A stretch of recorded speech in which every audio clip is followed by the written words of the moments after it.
is up, everybody? This is Jay, aka MultimediaJay, coming at you from Jay's Geekhouse, here for Geekhouse Kitchen, where today we will be taking a look at the Sunbeam Hotshot Model 6131, perhaps one of the best $20 that I've spent on a kitchen gadget in the last several years.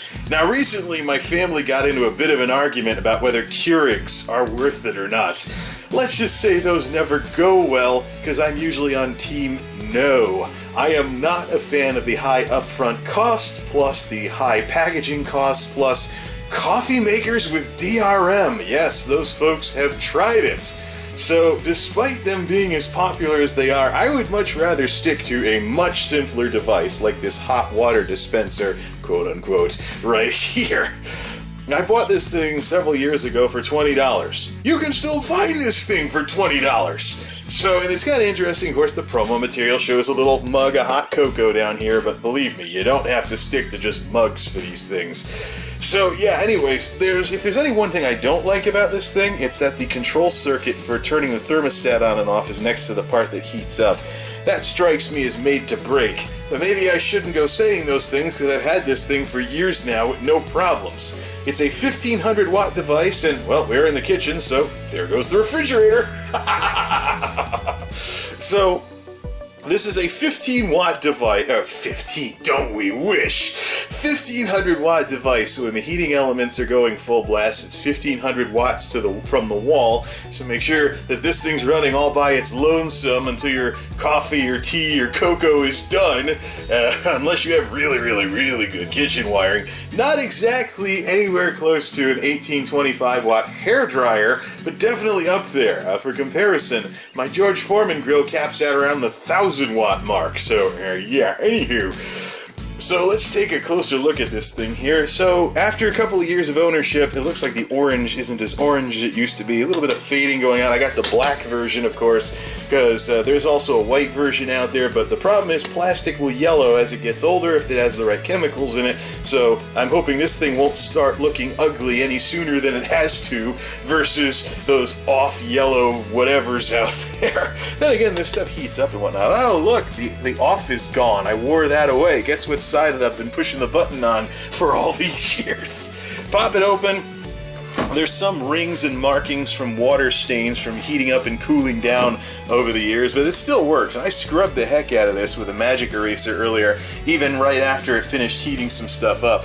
But the simplicity of this thing is why I have it. It's even simpler than a regular coffee maker, never mind a Keurig. There's a couple of things about Keurigs that I don't like. Number one, the high upfront cost. Number two, I'm a nerd, so the whole idea of coffee makers with DRM earlier, not a big fan of that. Number three, the packaging costs of those K-Cups can, some stories have actually, some studies out there have actually shown that the packaging costs can drive up the per pound cost of the coffee for those K-Cups to $51 a pound.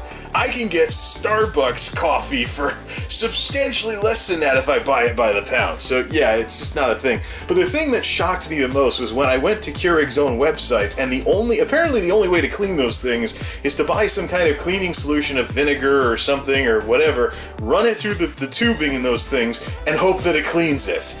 As opposed to, you can scrub this, you can scrub where it comes out on the bottom, you can even disassemble it if you have to, but it's a much simpler device, much easier to clean, and you don't have any tubing or anything to worry about. What kind of crap is growing in the tubing when it's not brewing anything?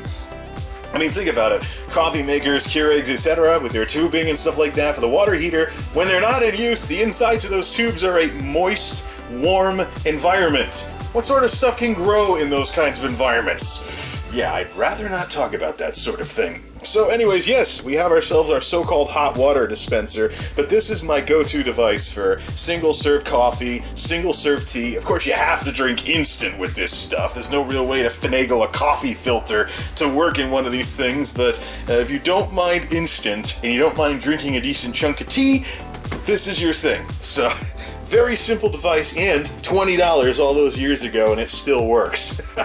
It's showing signs of wear and tear, but it still works all these years later, and that's the sort of thing that I don't really run into on YouTube a lot. People do product reviews, oh yeah, look at my nice new device, but they don't really revisit things as the device gets used over the years and things along those lines. Now, let's answer one of the questions that folks may have about this device here. Do you have to use mugs? Here's a mug. There, see, it fits. It just about fits, and the promo pictures for these things will show them with a mug of hot cocoa underneath. However, you don't need to be stuck with mugs if you use one of these things. Just get a little storage container thingy. This thing right here is big enough that it will actually allow you to make coffee or tea in something like this size. Now, I'm from New England, and around here we talk about things this size. Oh yeah, coffee's gotta have at least 3 creams and 2 sugars, and it's gotta be at least this big, and stuff like that. But anyways, let's make some tea here. Let's take this little thing here and load this up. Probably shouldn't try doing this stuff through the viewfinder. But okay, see, even this doesn't fill the top of this thing all the way up. But the fun part is, when this thing finishes, even if we filled this all the way to the top, we'd still have room in the container there.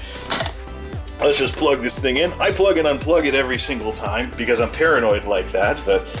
Alright, so here we go, and this thing is now going to start pulling the heating elements, pull 1500 watts from the wall, which is why we're not grilling anything or microwaving anything while this thing's going, and it starts making noise. And that was pretty quick. I guess I must have cleaned off some stuff that it's already starting to make some noise as it is. It's got to get up to a certain point. It is going to get up to a certain point and then stop. Well, let's see this thing here. Get the mugs out of the way while that's going. So basically, it's a set it and forget it kind of device. You hear it go, then it'll go click, and it will shut off. Let's get some tea here, because we're going to be having some tea, because it's going to be a long day. Snow coming down outside, so I'll be doing some snow scooping later today. So let's get this thing here, and then, hey, while it's going, let's try and get the tea out of the bags with just one hand. I probably should have grabbed the tripod for this, but silly me, I should think of these things before I push the button on the darn camera. It's making a lot more noise now. It's going to make a ton of noise, and then it's suddenly going to click off when it's done. Yeah, I gotta wipe down the microwave too, don't I? Chores, baby. Making a whole lot of noise now.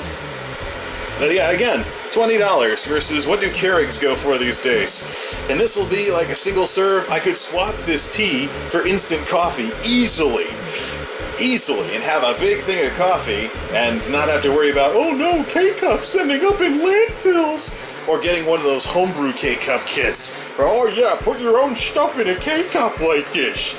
Come on! How about a device where I can actually wipe down most of where the water goes, and not have to worry about put the vinegar solution through the device and hope that it cleans everything.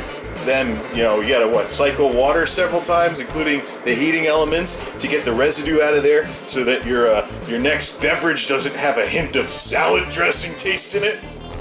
Here we go. Done! Woohoo!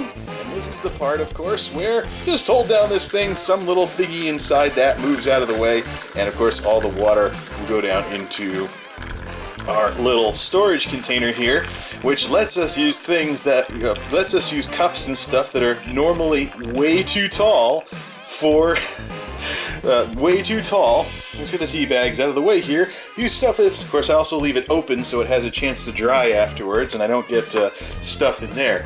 But let's take this and, just do this with it. So we've just heated up this amount of water, way more than your average mug, in one of these things. Of course, I leave everything here. All that ever goes through it is water, so I don't really have, just clean it up every so often, and things along those lines, but let it get some air. That's the biggie. Everything, I just leave this like this and pull the plug, and everything gets some air. Now, we're going to let this thing kind of steep for a bit here, and then come back with some more discussion on this lovely little device. Oh my goodness, snow! So pretty! Yeah.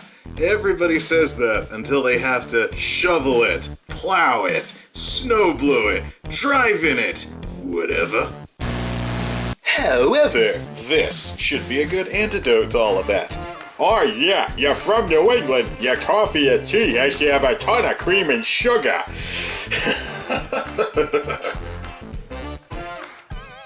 Oh yeah, totally hits the spot. By the way, for anybody that may have been wondering if I really cleaned this thing or not, here is what's left of the magic eraser type thingy that I tried cleaning it with. Rest in pieces. Anywho, the Sunbeam Hotshot. This is why I have one of these things. Nice and simple. Even if it was, somebody and their spouse just making coffee in the morning. You just take turns. Because it takes roughly about a minute or so, and things like, vroom, there you go. Cup of coffee. I mean, I can't justify messing around with a Keurig when this can be so much simpler and so much easier to clean. And how much do those things go for nowadays with all their little accessories and their spinny K-cup racks and, oh look, there's a Keurig with a drawer in it and stuff like that. Yeah, well, if you like Keurig, by all means, have fun. But for those of us who are looking for an alternative, preferably something simpler and can actually handle instant coffee, this can definitely be the very device that someone's looking for. So I hope that when I share this with the family members who are pro-Keurig later on, they can finally understand where I am coming from with this sort of thing. Okay, before the rest of my tea gets cold here, I'm going to go and enjoy it on this cold winter's day. Thank you for watching, everybody. Till next time, this is MultimediaJay signing off. Thanks for stopping by.